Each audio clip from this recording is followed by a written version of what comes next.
सूचक क्या हुए? जो हमें सूचना देता है, किस चीज की सूचना देता है? मान लीजिए दो टेस्ट ट्यूब है यहाँ पर ऐसे, है ना, एक टेस्ट ट्यूब ये है और एक टेस्ट ट्यूब ये है ना, और इनमें कुछ, एक में एसिड है एक में बेस है, हमें पता कैसे लगेगा एसिड कौन है बेस कौन है ना? या अम्ल या क्षारक क्या है ना, कौन इसमें, मान लीजिए इसमें लिखा नहीं है ना, एक में अम्ल है एक में क्षारक है, तो हमें पता करना है, तो कैसे पता करेंगे? तो इस सूचक की मदद से ऐसा हो सकता है। सूचक हमें नहीं मालूम इसमें अम्ल है, इसमें है या इसमें है, हमें पता ही नहीं लग रहा है, क्योंकि दोनों एक ही कलर जैसे होते हैं। अम्ल भी वैसे होता है और क्षारक भी वैसे होता है ना? तो यहाँ पर क्या करना पड़ेगा, हमें सूचक देखने पड़ेंगे। तो सूचक क्या होते हैं? वे पदार्थ होते हैं जो अम्लीय माध्यम में, एक तो अम्लीय हो गया और एक क्षारीय माध्यम में भिन्न भिन्न रंग देते हैं, अलग अलग रंग देंगे। इसमें देखेंगे तो अलग रंग देगा, इसमें देगा अलग रंग देगा, है ना? तो सूचक कहलाते हैं, उनको हम सूचक कहते हैं। और सूचक का उदाहरण है बेटे, देखो यदि हम सूचक का उदाहरण का देखेंगे तो सूचक के उदाहरण हमारे पास कुछ उदाहरण है। जैसे एक है प्राकृतिक सूचक, जो हमें प्रकृति में मिलते हैं, जो हमारे पास क्या है प्रकृति में मिलते हैं, यानी कि इसको हम क्या नहीं करते हैं, लैब में नहीं बनाते हैं। तो कुछ सूचक ऐसे होते हैं जो प्रकृति में पाए जाते हैं, जैसे हल्दी है, तो हल्दी भी सूचना देती है हमें कि अम्लीय माध्यम में एक अलग कलर देगा और क्षारीय माध्यम में अलग कलर देगा। तो आपके पास क्षार तो घर में साबुन है, तो हल्दी के साथ देखना एक बार मिला करके, हल्दी के साथ, जैसे हल्दी हल्दी है ना, यहाँ पर क्षार है, साबुन के ऊपर थोड़ा हल्दी डाल के देख लेना, क्या उसका कलर चेंज होता है कि नहीं होता है ना? साबुन के ऊपर थोड़ा सा चुटकी भर हल्दी डाल के देखना, क्या वो उसका कलर चेंज हो रहा है कि नहीं हो रहा है ना? तो यहाँ पर हम क्या कर सकते हैं, पता लगा सकते हैं। या नींबू के ऊपर देखना, नींबू के ऊपर क्या होगा, नींबू खट्टा होता है, नींबू में क्या होता है, अम्ल होते हैं। तो हमें पता है, एक तो हल्दी क्षार हमारे पास साबुन है, और अम्ल जो है नींबू है, इनमें देख लेना। तो हल्दी हमारे पास क्या है, प्राकृतिक सूचक है, प्रकृति में ही इसको पाया जाता है। दूसरा बेटा इसमें लाल पत्ता गोभी, है ना, इसका मिलना थोड़ा कठिन हो जाता है, लेकिन लाल पत्ता गोभी भी हमारे पास क्या है, प्राकृतिक सूचक है। हाइड्रेंजिया है, ठीक है ना, पेटूनिया है, ये आप लोगों को देखने पड़ेंगे, और जेरानियम है, ये हमारे यहाँ होते तो हैं, लेकिन इनको आप पहचान नहीं पाओगे भी, है ना? तो हम ये क्या करेंगे, इनको देख करके कि कौन से पौधे होते हैं, ये पौधे ही हैं, प्लांट्स है ना? तो इनसे हम पर, ये सारे के सारे क्या हैं, प्राकृतिक सूचक है, ये प्रकृति में पाए जाते हैं। ठीक है। दूसरा देखें बेटा इसमें, एक है संश्लेषित सूचक, जिनको हम संश्लेषित करते हैं, बनाते हैं, है ना? जैसे मेथिल ऑरेंज है, मेथिल ऑरेंज जो है ये लैब में मिल जाएगा हमें, है ना? फिनोप्थलीन है, फिनोप्थलीन भी लैब में मिल जाएगा। ये बहुत इंपॉर्टेंट ये है, कल हम इसका प्रैक्टिकल करेंगे, मेथिल ऑरेंज और फिनोप्थलीन का। ठीक है ना? ये तो अम्ल में कोई क्रिया नहीं देता बेटा, अम्ल में कोई रंगहीन रहता है, जब अम्ल होगा ना तो उसके साथ ये रंगहीन रहता है। कौन सा वाला? फिनोप्थलीन, ये रंगहीन रहता है। लेकिन जैसे क्षार के साथ डालोगे ना तो इसका कलर हो जाता, चेंज हो जाता है, कलर हो जाता है, पिंक कलर का आता है, थोड़ा थोड़ा पिंक कलर, है ना, रेडिश पिंक, तो थोड़ा सा पिंक कलर आता है। तो यहाँ पर जैसे क्षार मिलेगा तो ये पिंक हो जाएगा, क्षार के साथ पिंक देगा। और ऐसी मेल्थिर ऑरेंज भी है, तो ये क्या है, संश्लेषित है। ये क्या किया गया, लेबोरेटरी में बनाया गया। तो इन दोनों को हम कल देख लेंगे लैब में, क्या किस प्रकार से हो सकते हैं, है ना? तो ये दोनों प्रकार से संश्लेषी सूचक और प्राकृतिक सूचक है। ठीक है। तो प्राकृतिक सूचक क्या होंगे बेटा, और संश्लेषी सूचक क्या हो सकते हैं? दूसरा है, एक होता है तीसरे प्रकार का सूचक, वो है गंधीय सूचक। अब देखो इसकी गंध अलग होती है ना, अम्लीय माध्यम में अलग गंध देगा और क्षारीय माध्यम में अलग गंध देगा, तो ये गंधीय सूचक होंगे। कुछ ऐसे पदार्थ होते हैं जिनकी गंध अम्लीय माध्यम में और क्षारीय माध्यम में बदल जाती है। यदि अम्ल में डाला तो अलग गंध होगी, और क्षार में डालेंगे तो अलग गंध हो जाएगी, है ना? दोनों में गंध बदलेगा, इनकी गंध बदल जाएगी। तो ऐसे पदार्थ जिनकी अम्लीय माध्यम में अलग गंध होती है और क्षारीय माध्यम में अलग गंध होती है, तो उसको क्या बोलते हैं, गंधीय सूचक बोलते हैं। ठीक है ना? अब देखो इसमें क्या होगा, गंधीय सूचक में बदल जाती, इन्हें गंधीय सूचक कहते हैं। जैसे वेनिला है, प्याज हो गया, प्याज को तो आप लोगों ने देखा होगा, लौंग का तेल हो गया, ये तीनों ऐसे हैं, यदि अम्लीय माध्यम में देखोगे तो इनकी गंध अलग होगी, और क्षारीय माध्यम में इनकी गंध क्या हो जाएगी, अलग हो जाएगी। तो दोनों गंध अलग अलग हो सकती है, इसको क्या बोलते हैं, गंधीय सूचक। मीन्स अम्लीय माध्यम में अलग गंध और क्षारीय माध्यम में अलग गंध। जैसे यहाँ पर ले लेंगे, एक में अम्ल ले लिया, मान लीजिए हमने यहाँ पर ले रखा अम्ल, और एक में ले रखा क्षारक। तो जैसे हम क्या करेंगे, इसमें प्याज डाला, प्याज हम आसानी से मिल सकता है ना, प्याज इसमें डालेंगे तो उसकी गंध अलग हो जाएगी, इसमें डालेंगे तो उसकी गंध अलग हो जाएगी, प्याज की गंध अलग आ जाएगी। ठीक है ना। तो इसमें क्या होगा, अम्लीय माध्यम में अलग गंध आ रही है और क्षारीय माध्यम में अलग गंध आ रही है। ठीक है ना। तो उसको क्या बोलते हैं, गंधीय सूचक।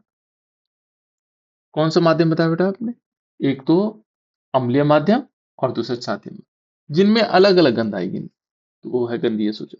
ठीक है। और उसका एग्जाम्पल है हमारे पास वनीला हो गया, प्याज हो गया और लौंग का तेल हो गया। ये तीनों के तीनों क्या है, गंधीय सूचक। उसके बाद होता है बेटा लवण। क्या होता होगा लवण, देखो लवण वो पदार्थ होते हैं जो क्या होते हैं, अम्ल और क्षारक के मिलने से बनते हैं। देखो अम्लों के अवशिष्टों, अम्ल के अवशिष्टों के साथ मिलकर के धातु एक यौगिक बनाते हैं। ठीक है ना, जिसे लवण कहते हैं। तो यहां पर हमने क्या किया, एक अम्ल लिया। ठीक है ना, अम्ल लिया। अम्ल क्या होता है बेटा, जैसे जिंक लिया, और जिंक के साथ हम क्या कर रहे थे, हाइड्रोक्लोरिक अम्ल की रिएक्शन करवा रहे थे। तो इसने क्या बनाया, इसने बनाया ZnCl2 और प्लस H2।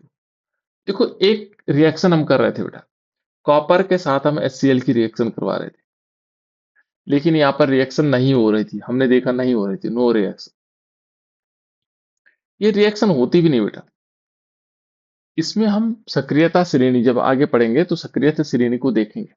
यहाँ पर हमने कॉपर के साथ भी करवाई थी ना HCl की रिएक्शन, कुछ नहीं हुआ था उसमें, लेकिन जिंक के साथ डाला था HCl, तुरंत हाइड्रोजन गैस निकली, है ना। तो यहाँ पर हमें देखना पड़ेगा सक्रियता श्रेणी। कॉपर के साथ हाइड्रोक्लोरिक अम्ल रिएक्शन नहीं करता है, ये ध्यान रखना है। हमने देखा भी वहां पे, उस दिन हम समझ में नहीं पा रहे थे क्यों रिएक्शन नहीं हो रही, तब मुझे बाद में ध्यान आया कि इसमें सक्रियता श्रेणी का कॉन्सेप्ट है बेटा। देखो सक्रियता श्रेणी में क्या होगा, ये हाइड्रोजन है ना, ये हाइड्रोजन कॉपर के साथ रिएक्शन, ये HCl रिएक्शन नहीं कर पाता है, तो यह सक्रियता श्रेणी है। आगे जब हम चौथे चैप्टर में पढ़ रहे होंगे तो वहां पर सक्रियता श्रेणी पढ़ेंगे, कौन किसके साथ अभिक्रिया कर पाएगा। ठीक है ना। तो यहाँ पर इस टाइप से ये रिएक्शन हमारे पास पॉसिबल है। तो देखो हमने क्या लिया, धातु लिया, और उस पर हमने HCl की रिएक्शन करवाई। ठीक है ना। देखो अम्ल के अवशिष्टों के साथ मिलकर धातु एक यौगिक बनाता है जिसे हम लवण कहते हैं। देखो अवशिष्टों के साथ अभिक्रिया करके क्या बनाया, ये लवण बना दिया, इसने क्या बना दिया, लवण। जैसे सोडियम के साथ हाइड्रोक्लोरिक रिएक्शन करवाएंगे, ठीक है ना, तो ये क्या बना देगा, ये लवण बना देगा, NaCl बना देगा, और प्लस क्या होगा, हाइड्रोजन गैस निकल जाएगी। ठीक है ना, इस प्रकार से।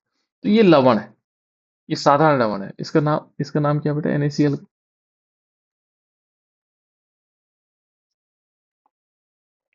क्या नाम है इसका, बताओ, इसका नाम क्या है। Sodium chloride. बिल्कुल, इसका नाम है सोडियम क्लोराइड। ये सोडियम क्लोराइड है ना, इसको हम सोडियम क्लोराइड बोलते हैं, खाने वाला नमक है ना, साधारण नमक बोलते हैं इसको, साधारण नमक है, कॉमन साल्ट बोलते हैं इसको, कॉमन साल्ट। ठीक है ना, साधारण नमक, कॉमन साल्ट या साधारण नमक। ठीक है ना। और ये खाने वाला नमक भी है, इसको हम खाते भी, यह ऐसा वाला नमक है ना। इस प्रकार से ये कैसे बनेगा, ये देखो यहाँ पर हम सोडियम के साथ HCl की रिएक्शन करवा दो, NaCl बन जाए। ठीक है ना, इस प्रकार से। तीसरा पॉइंट है बेटा, देखो अम्ल एवं क्षारकों की अम्ल एवं क्षारक की धातु की साथ अभिक्रिया। पहले धातु क्या होते हैं,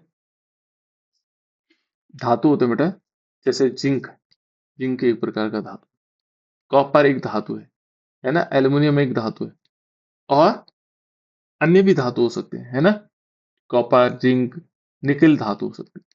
ठीक है ना, सोडियम धातु हो सकती है। तो बहुत सारे हमारे पास धातु है ना, सोडियम है, पोटेशियम है ना, रूबियम है, सीजियम है, फ्रांसियम है, ये सब धातु ही है हमारे, मैग्नीशियम है, ये धातु है ना। भले उप धातु अलग अलग प्रकार की धातुएं फिर होती हैं, उसके पार्ट होते हैं, पर ये धातु है ना, Fe है। ये कहते हैं देखो, अम्ल के साथ, अम्ल के साथ धातु अभिक्रिया करके लवण व हाइड्रोजन गैस उत्सर्जित करता है। कुछ धातुएं ऐसी होंगी जो अम्ल के साथ, आप किसी अम्ल के साथ नहीं करेगी, है ना, कौन से अम्ल के साथ नहीं करेगी। तो यहाँ पर जो पहली रिएक्शन देखो, जिंक के साथ, जिंक एक धातु है ना, और इस पर हमने क्या करवाया, हाइड्रोक्लोरिक अम्ल की रिएक्शन करवाई। ये हमने उस दिन करके भी देखा बेटा इसको, है ना। तो क्या बना था, जिंक क्लोराइड बना था, ZnCl2 बना था, और हाइड्रोजन गैस निकली थी। और इस हाइड्रोजन को गैस को हमने क्या किया था, ऐसे कोनिकल फ्लास्क लिया था हमने, है ना। और इस कोनिकल फ्लास्क में हमने क्या किया था, पहले जिंक के टुकड़े डाले थे, ठीक है।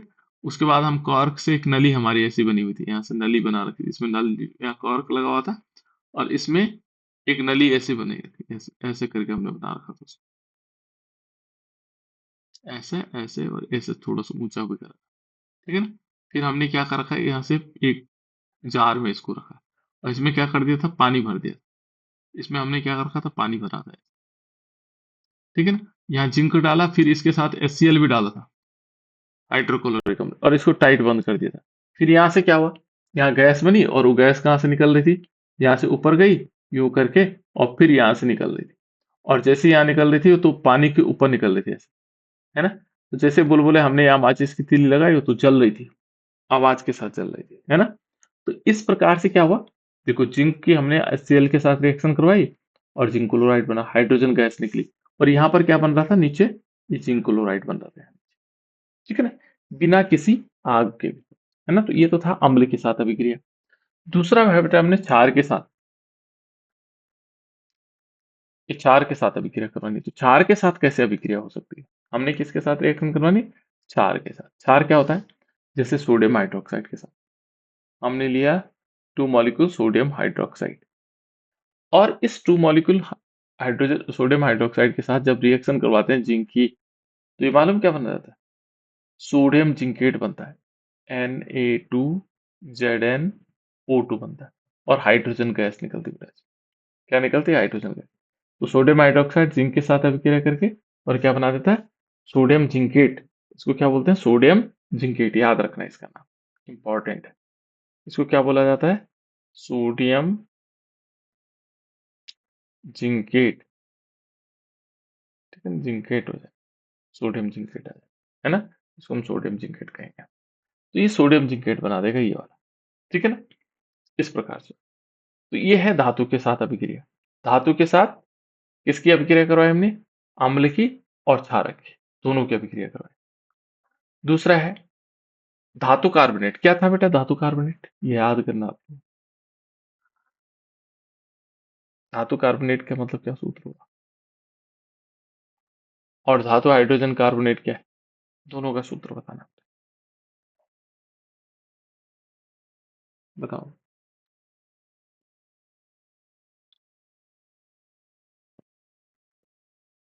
धातु कार्बोनेट का सूत्र बताना है,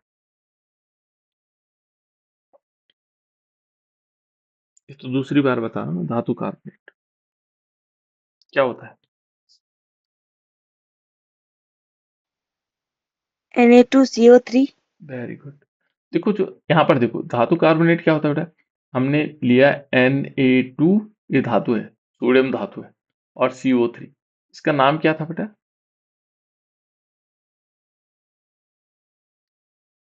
नाम भी आ जाता आप लोग, Sodium carbonate. बिल्कुल। इतने का नाम सोडियम है और एक कार्बोनेट है। यहाँ क्या लिखेंगे हम, सोडियम कार्बोनेट, सोडियम कार्बोनेट क्या है, सोडियम कार्बोनेट। तो ये सोडियम कार्बोनेट बना दी। यहाँ पर देखो इसमें क्या हुआ, सोड ये धातु हाइड्रोजन कार्बोनेट क्या होगा, पहले एक धातु बताओ, यहाँ भी धातु थी, HO. यहाँ भी धातु थी, यहाँ भी धातु है, बोलो। यहाँ हमने धातु कार्बोनेट, Sodium. हाँ सोडियम ले लिया, ठीक है। उसके बाद हाइड्रोजन है, हाइड्रोजन का क्या फॉर्म? H हाँ, और फिर क्या है लास्ट में? CO3। बिल्कुल। आपको ऐसे करना है, याद नहीं करना। देखो, धातु की जगह हम ले सकते हैं कोई भी धातु, और भी धातु हो सकती है ना। तो सोडियम हाइड्रोजन कार्बोनेट हो गई, तो सोडियम हाइड्रोजन कार्बोनेट हो गया। ठीक है ना, इसका नाम क्या हो सकता है? इसका नाम होगा सोडियम हाइड्रोजन, और ये आएगा कार्बोनेट, सोडियम हाइड्रोजन कार्बोनेट, है ना। तो ये दो प्रकार के, देखो, धातु कार्बोनेट और सोडियम। और इसके साथ हमने अम्ल की रिएक्शन करवानी। अम्ल क्या होते हैं? एक अम्ल का नाम बताओ, बताओ बेटा। आज अम्ल तो मैंने बहुत बताया तुम्हें, आज क्लास में भी बताया था, जो हमारे आमाशय में पाए जाने वाला एक अम्ल था। हाइड्रोक्लोरिक अम्ल। बिल्कुल, वेरी गुड। कौन सा अम्ल है? HCl ले लेते हैं, हाइड्रोक्लोरिक अम्ल, है ना, HCl। ये कह रहे हैं धातुओं के साथ अभिक्रिया करवानी, तो करवाओ इसकी अभिक्रिया। ठीक है ना, धातु के साथ यदि हम अभिक्रिया करवाते हैं तो क्या बनता है? देखो, यहाँ पर हमने इन दोनों के साथ धातु की अभिक्रिया करवाई। देखो कैसे। एक तो हमने सोडियम कार्बोनेट लिया, Na2CO3। बेटा इसका नाम क्या बताया था हमने? दिव्या बताएगी अभी, बता बेटा दिव्या, Na2CO3 का नाम क्या बताया था?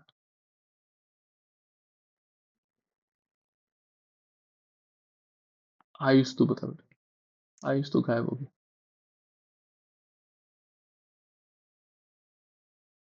बता बेटा दिव्या।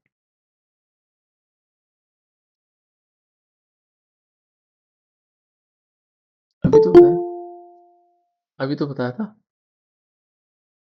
क्या नाम होगा बेटा इसका? Na2CO3 का नाम क्या होगा? क्या होगा बेटा एस इस Na2CO3 का नाम? अभी तो बताया इसने, साक्षी ने अभी बताया। Na को क्या बोलते हैं?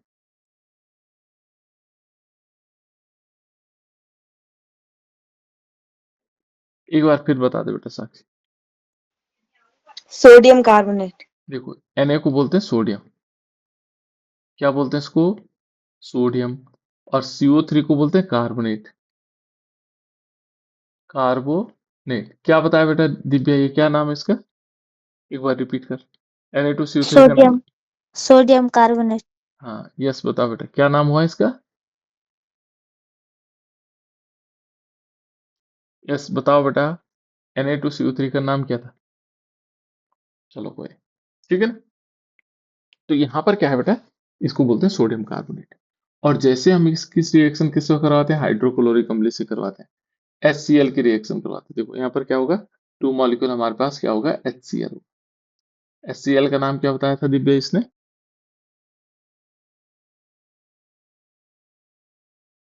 पता बेटा, HCl का नाम क्या बताया था?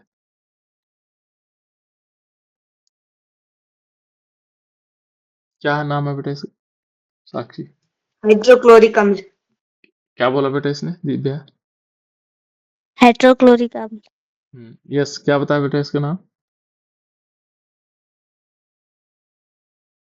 यस, बताओ बेटा। हाइड्रो बिल्कुल, इसका नाम है हाइड्रोक्लोरिक अम्ल। इसका नाम हो गया हाइड्रोक्लोरिक अम्ल। ठीक है। तो जब हम क्या करते यस। हैं, Na2CO3 की HCl के साथ रिएक्शन करवाते हैं, ठीक है ना। माइक ऑफ रखना बेटा, है ना। यस। Yes sir. Na2CO3 मान लीजिए हमने लिया, और इस पर हमने टू मॉलिक्यूल हाइड्रोक्लोरिक अम्ल की रिएक्शन करवाई, HCl की रिएक्शन करवाई। इसमें क्या होगा?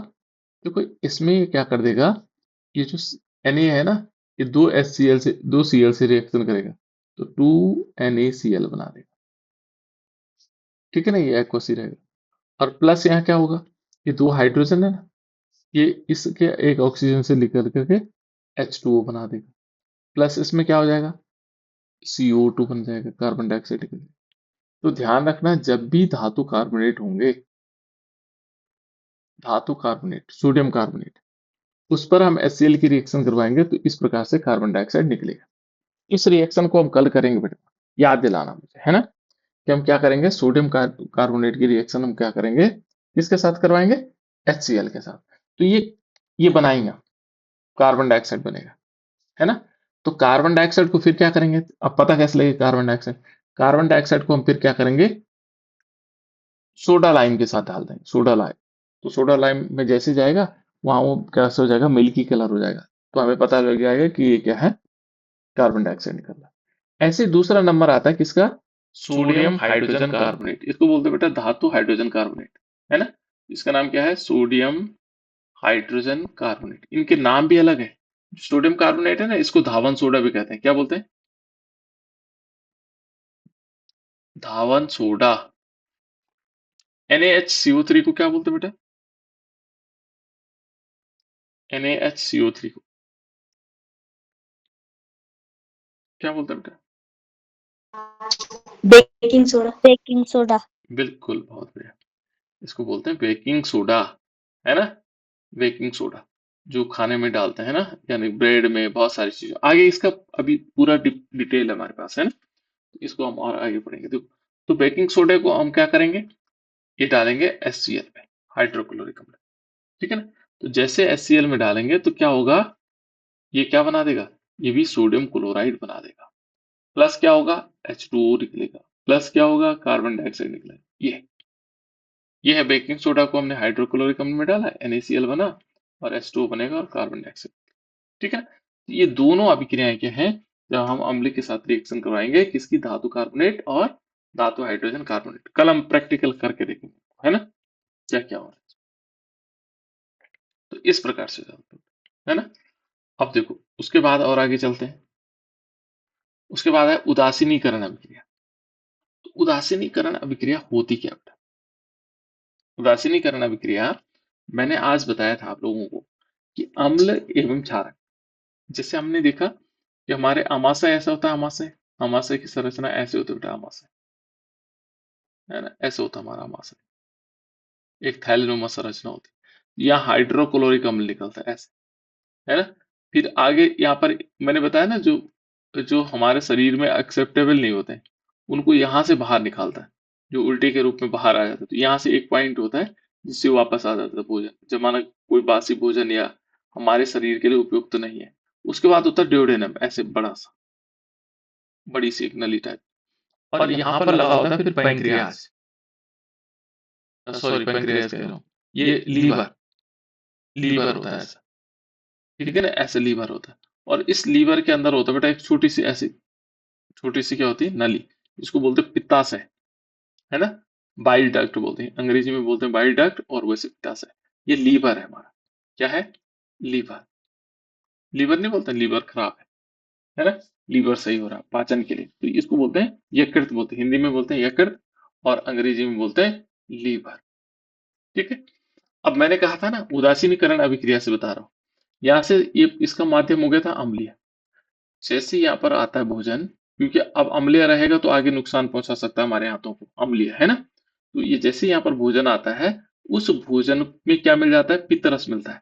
और पित्तरस कैसे होता है, वो होता है क्षारीय, क्षार होता है, या क्षारक कह सकते हैं, ये क्षारक हो गया।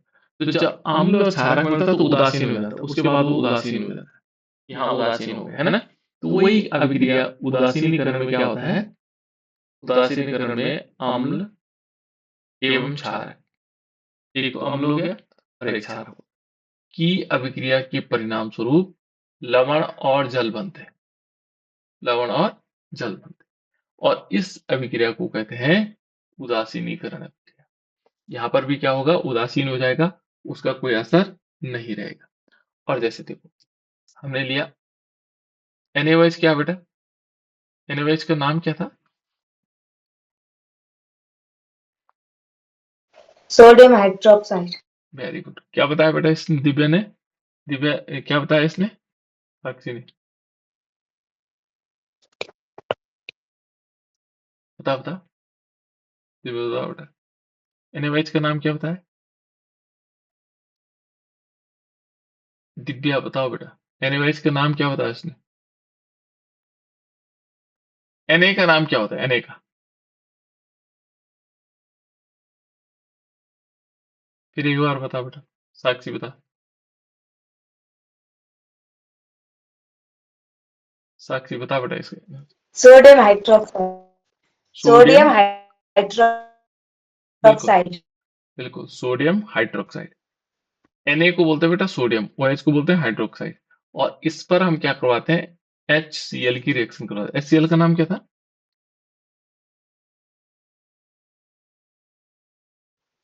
हाइड्रोक्लोरिक अम्ल। हाँ, इसका नाम था हाइड्रोक्लोरिक अम्ल। तो जैसे इन दोनों की अभिक्रिया करवाते हैं तो क्या बन जाता है, ये बन जाता है NaCl, है ना। ये लवण बन गया, लेकिन ये कैसा होगा, जलीय होगा। और प्लस इसमें H2O निकलेगा बेटा, लिक्विड। इस प्रकार से बनाते हैं। ये है उदासीनीकरण अभिक्रिया। क्या कहते हैं इसको? उदासीनीकरण अभिक्रिया। कौन सी अभिक्रिया है? उदासीनीकरण। तो यहाँ हमारे आंतों में भी उदासीनीकरण अभिक्रिया होती है। ठीक है। इसमें एक क्वेश्चन आया था, ये देखो, ये क्वेश्चन आया था, इसी साल आया था। सोडियम हाइड्रोक्साइड का विलयन जल में। तो सोडियम हाइड्रोक्साइड का विलयन जल में, यानी कि सोडियम हाइड्रोक्साइड और इसका विलयन जल में कैसे बनेगा, जब हम बैक दिखा देंगे। ये जल में बन गया। फिर कह रहा है हाइड्रोक्लोरिक अम्ल के विलयन जल में। हाइड्रो प्लस क्या कर दिया, हाइड्रोक्लोरिक अम्ल, देखो HCl, और ये भी जल में है, एक्वस कर दिया, है ना। जल में से अभिक्रिया करके, इन दोनों की अभिक्रिया हो रही करके क्या बना देता है, सोडियम क्लोराइड। देखो सोडियम क्लोराइड का विलयन क्या बनेगा, सोडियम क्लोराइड, यानी कि NaCl, सोडियम में हो गया, क्लोराइड हो गया। इसका विलयन, विलयन कैसे होगा, एक्वस हो जाएगा, है ना, जलीय होगा। और जल बनाते हैं, H2O बनाते हैं। बस इसकी रासायनिक अभिक्रिया लिखनी थी हमने। ये रासायनिक अभिक्रिया, संतुलित रासायनिक संयुग्म, है ना। इस प्रकार से एक क्वेश्चन पूछा गया था, सातवां क्वेश्चन था, सेकंड, सातवें क्वेश्चन का सेकंड पार्ट। इस ये रिएक्शन इससे है ना। दूसरा बेटा, अम्लों के साथ धात्विक ऑक्साइडों की अभिक्रिया। इसमें अम्ल है और धात्विक ऑक्साइड है। हमने धात्विक ऑक्साइड बनाया था, एक धातु का ऑक्साइड बनाया था बेटा। किस धातु का ऑक्साइड बनाया था? कौन सा धातु जिसका ऑक्साइड हमने बनाया था?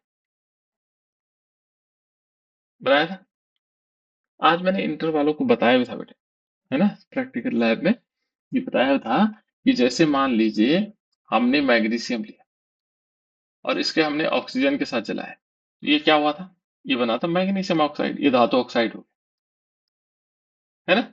ये धातु ऑक्साइड है, ये धातु ऑक्साइड। अब हमने ये पता क्या है कि इसमें धातु ऑक्साइड में हमने थोड़ा पानी डाला, फिर उसको चेक किया, ये कैसा अम्लीय है या क्षारीय है ना।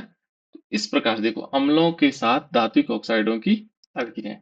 इस धात्विक ऑक्साइडों के साथ हमने किसकी रिएक्शन करवानी, अम्ल की अभिक्रिया करवानी। यहाँ और धातु ले लेंगे, है ना, अन्य धातु ले लेंगे। जैसे मान लीजिए हमने लिया कॉपर ऑक्साइड, Cu, और इस पर हमने 2HCl की रिएक्शन करवाई।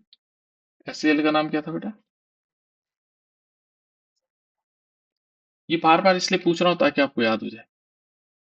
HCl का नाम क्या था? हाइड्रोक्लोरिक अम्ल। बिल्कुल, हाइड्रोक्लोरिक अम्ल। और जैसे हम इसके साथ इसकी अभिक्रिया करवाते हैं तो ये होता है CuCl2, और प्लस इसमें क्या निकलेगा, H2O निकलेगा, देखो CuCl2, ठीक है ना। इस प्रकार से उसके बाद है क्षारक के साथ धात्विक ऑक्साइड की अभिक्रिया। जो क्षारक है उसके साथ हमने क्या करना है, धात्विक ऑक्साइड की अभिक्रिया करवानी। तो क्षारक क्या होते हैं, जैसे NaOH हो सकता है ना। तो बहुत सारे हो सकते हैं, CaOH है, देखो इसके साथ हमने, देखो ये क्या है, क्षारक है, इसके साथ हमने कार्बन डाइऑक्साइड की अभिक्रिया करवाई और ये बनी गया, है ना। फिर ये बनी, इसका नाम क्या था बेटा, दिव्या को याद है इसका नाम क्या है? इसका नाम क्या था बेटा, दिव्या?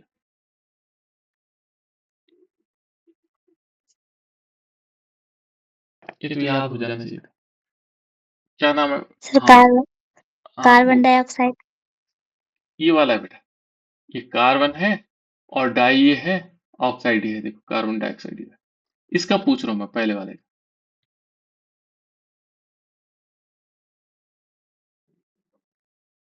क्या नाम है बेटा इसका, साक्षी? Calcium hydroxide. देखो बेटा, ये कैल्शियम लिखा हुआ ना यहाँ पे, और ओ एच को हमने क्या बताया कि हाइड्रोक्साइड पढ़ना, तो कैल्शियम हाइड्रोक्साइड होगा। दूसरा नाम क्या है बेटा इसका? तो पहले दिन से बता रहा हूँ। बुझा हुआ चूना। बिल्कुल, भुजा हुआ चूना, है ना, इसको हम भुजा हुआ चूना। कैल्शियम हाइड्रोक्साइड, भुजा हुआ चूना, ये दोनों है इसका, है ना। और जब हम इस पर कार्बन डाइऑक्साइड की रिएक्शन करवाते हैं, इसको लाइम वाटर भी कह सकते हैं। लाइम वाटर, चूने का पानी भी कह सकते हैं, है ना। चूने का पानी यदि हम एक्वस के फॉर्म में ले, तो भुजा हुआ चूना है। तो जब हम कार्बन डाइऑक्साइड डालते हैं, तो उसमें ये बन जाता है CaCO3। इसका नाम क्या है? इसका नाम क्या होगा?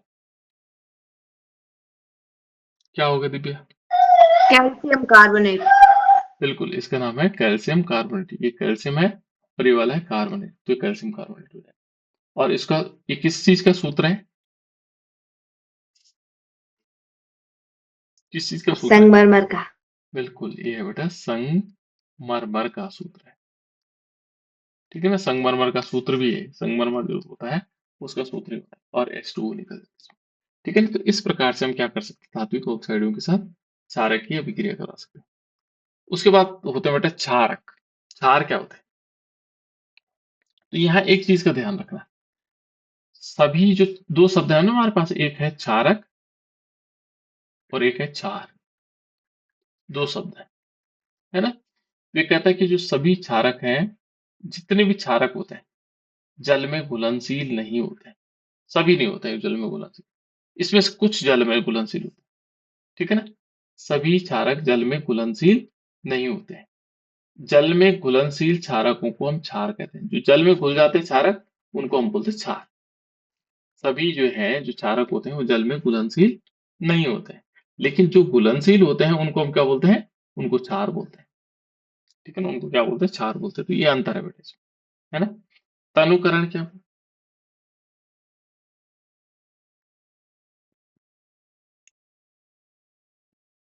तनुकरण का मतलब होता है जल में अम्ल या क्षारक मिलाने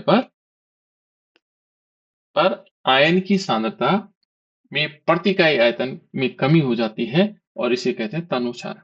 क्या बोलते हैं? तनुकरण। ठीक है ना। मान लीजिए वहां पर हाइड्रोजन आयन की जो सांद्रता है, H+ आयन की सांद्रता, और OH- की सांद्रता है, यदि इनमें कमी आ जाए, कम हो जाए, है ना, तो उसे बोलते हैं तनुकरण। मैंने बता रखा आप लोगों को तनु क्या है ना। तो इस प्रक्रिया को क्या बोलते हैं? तनुकरण। जिसमें हम क्या करते हैं, देखो, जल में, ध्यान नहीं रखना, जल में, जल में डालना है अम्ल और क्षार। हमने जल लेना है पहले, ये जल लेंगे और इसमें डाल देंगे अम्ल या क्षार। ये ध्यान रखना बेटा, बहुत इंपॉर्टेंट कॉन्सेप्ट है ये। यदि आपने अम्ल लिया, यहाँ पर अम्ल लिया, और उसमें क्या डाल दिया? जल डाल दिया, तो कुछ भी हो सकता है ना। ये गलत तरीका है, ये तरीका सही नहीं। यहाँ अम्ल है और उसमें हमने पानी डाला, तो तब कहे हम तनुकरण। ये मेथड हो ही नहीं सकता इसमें। यहाँ पर पहले हमें जल लेना पड़ेगा, उसके ऊपर क्या डालना पड़ेगा? अम्ल डालना पड़ेगा। इसमें ऐसा किया तो क्या हो जाएगा? विस्फोट हो सकता है ना, विस्फोट हो सकता है, जल सकते हैं। अंतर देखो, इतना अंतर है। साइंस में क्या होता है, छोटी सी चीजें हैं। देखो, यदि हम पानी में क्या डाल रहे हैं, या पानी लिया, जल लिया, और जल में अम्ल डाल रहे हैं, जल में क्या डाल रहे हैं? अम्ल को डाल रहे हैं, तो ये प्रोसेस तनुकरण हो जाएगी।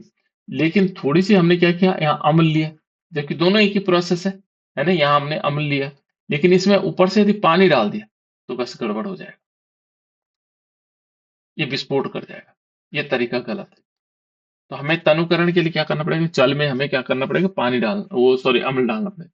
जल में हमने क्या करना है? अम्ल डालना है, ना कि अम्ल में जल डालें। ये बहुत गलत तरीका हो जाएगा, इससे विस्फोट भी हो सकता है। ठीक है। और जबकि दोनों क्या है, एक ही बात हुई, जल में पानी डालो, पानी में जल डालो। लेकिन यहाँ पर अंतर आता है, यहाँ पे क्या हो सकता है? विस्फोट हो सकता है ना। इसलिए जो है क्या होगा, जल में अम्ल और क्षारक मिलाने पर, जल में क्या करते हैं? अम्ल या क्षारक मिलाने पर, आय देखो, आयन सांद्रता, यानी कि OH आयन की या H प्लस आयन की सांद्रता प्रति इकाई आयतन में कमी हो जाती है, इसे कहते हैं तनुकरण। क्या कहते हैं इसको? तनुकरण। इस प्रक्रिया को बोलते हैं तनुकरण। तो तनुकरण समझ गए बेटा आप लोग? आपने पहले जल लेना है, उसके ऊपर से हमने क्या करना है, अम्ल या क्षारक डालना है। ठीक है। PH scale. देखो बेटा, पीएच स्केल बहुत इंपॉर्टेंट है ना। तो ये कहता है कि किसी विलयन में उपस्थित हाइड्रोजन आयन की सांद्रता, हाइड्रोजन आयन की सांद्रता ज्ञात करने के लिए एक स्केल विकसित किया गया है, जिसे हम क्या कहते हैं, पीएच स्केल कहते हैं। ठीक है ना। तो पीएच स्केल क्या हुआ, जिसमें हम हाइड्रोजन आयन की सांद्रता को ज्ञात करते हैं, हाइड्रोजन आयन की सांद्रता को ज्ञात करते हैं, उसको क्या बोलते हैं, पीएच स्केल। उसको क्या बोला जाता है बेटा, पीएच स्केल। तो यहाँ पर हम इसको क्या बोल सकते हैं, पीएच स्केल। तो पीएच स्केल क्या हुआ, जिसमें हम हाइड्रोजन आयन की सांद्रता को ज्ञात कर सकते हैं। ठीक है। और इसी को कहा जाता है, पीएच स्केल होते हैं जिसमें हम क्या करते हैं, H प्लस आयन। ये ध्यान रखना। ठीक है ना। तो ये हमने पहले बताया था, कल अभी और बताएंगे हम पीएच स्केल। परवल अम्ल क्या होता है बेटा, परवल अम्ल होते हैं जिसमें H प्लस आयन की सांद्रता अधिक होती है। H प्लस आयन जैसे माना हम पानी में देखो ना, मान लीजिए हमने क्या लिया, पानी लिया, और पानी में हमने क्या किया, अम्ल डाला। पानी में तो डालना है अम्ल को, है ना, अम्ल को डाले। ये पानी लिया, अपन जल लिया। ठीक है ना। तो यहाँ पर क्या होगा, जब ये अम्ल इसमें जाएगा तो यहाँ क्या होगा, इस जल में वो H प्लस आयन और Cl माइनस आयन में टूटेगा, है ना। तो यहाँ पर जहां पर H प्लस आयन की सांद्रता क्या होती है, अधिक होती है, वो क्या कहलाता है, प्रबल अम्ल। जहां H प्लस आयन की सांद्रता कम होगी, वो दुर्बल अम्ल कहलाएगा। ठीक है ना। जैसे दुर्बल अम्ल है, देखो कम H प्लस आयन आयन उत्पन्न करने वाले अम्ल क्या कहलाता है, दुर्बल अम्ल कहलाता है। ठीक है ना। तो कुछ प्रबल होते हैं, जैसे दुर्बल अम्ल में उदाहरण हो सकता है CH3COOH, ये दुर्बल अम्ल है, ये प्रबल अम्ल नहीं। लेकिन HCl प्रबल अम्ल है। ठीक है ना। ये चला देगा। इस प्रकार अम्लीय वर्षा बताई थी। ठीक है ना। ये पीएच स्केल पर डिपेंड करता है। इस पीएच स्केल को जब हम बता रहे होंगे तो तब बताएंगे आपको।